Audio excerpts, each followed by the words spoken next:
there's a little part I'd like to tell you about my three nieces. My cousin, his name is Jimmy Arabina, William Arabina, Dennis Arabina, and the other one, Jim, he died. We all lived together, and the boys, their father was Spanish, and so we have Spanish too, on my dad's side. I'm proud to say this, you girls, that you know that anyone outside there, girls are very spiteful than the boys. They're jealous. Jealousy is a very bad thing to have in any member of the family. I have nieces and nephews, and this certain boy that I grew up in Silkwood used to come home to my place, lay on my bed, take books and read, and he would ask me, "Ma, can we go pictures today? Can you give me some money?" I said, "You go and ask your parents first." He was with my two daughters, Mercy and Emily, and that boy married Bruce's daughter.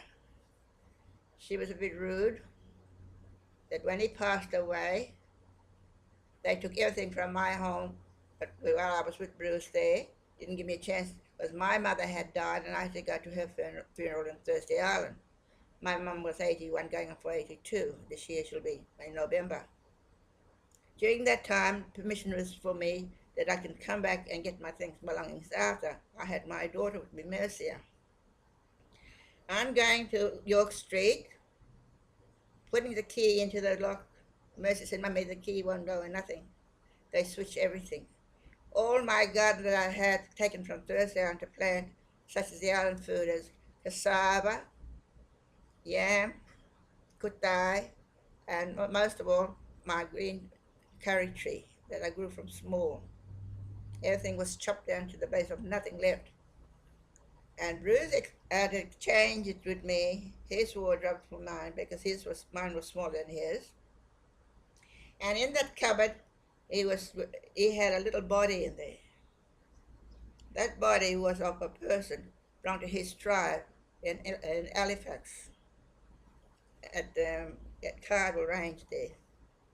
So anyway, that little thing been with me all these years, and it looked after me. But when Bruce had died, I've asked his brother would he take the parcel and bury it, because it was not my nature. I'm from the other end.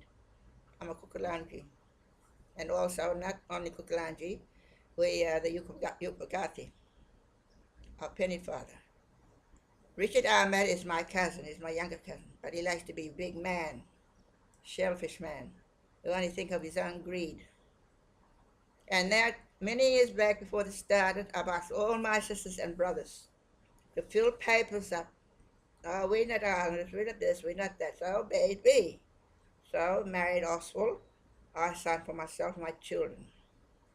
Today, all my brothers and sisters are crawling up a snail now and trying to give me order.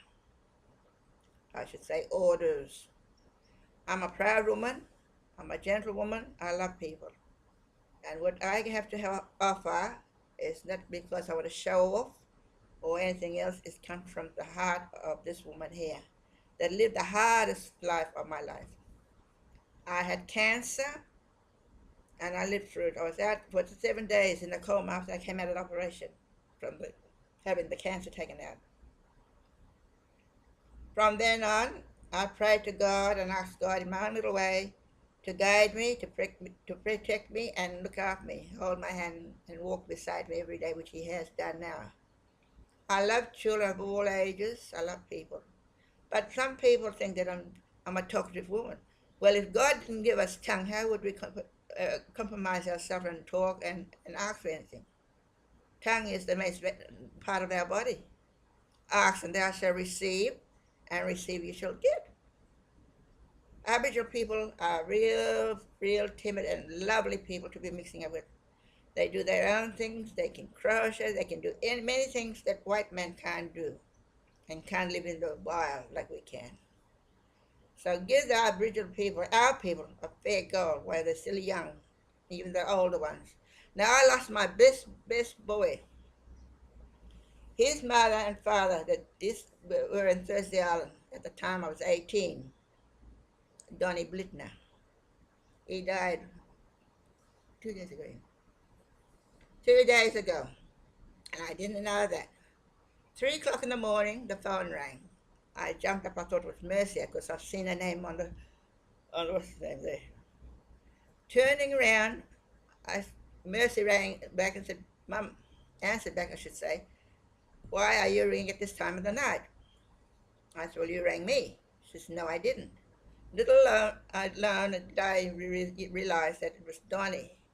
Next morning, Emily, my daughter in Darwin, rang up and said, "Mummy, I got bad news for you.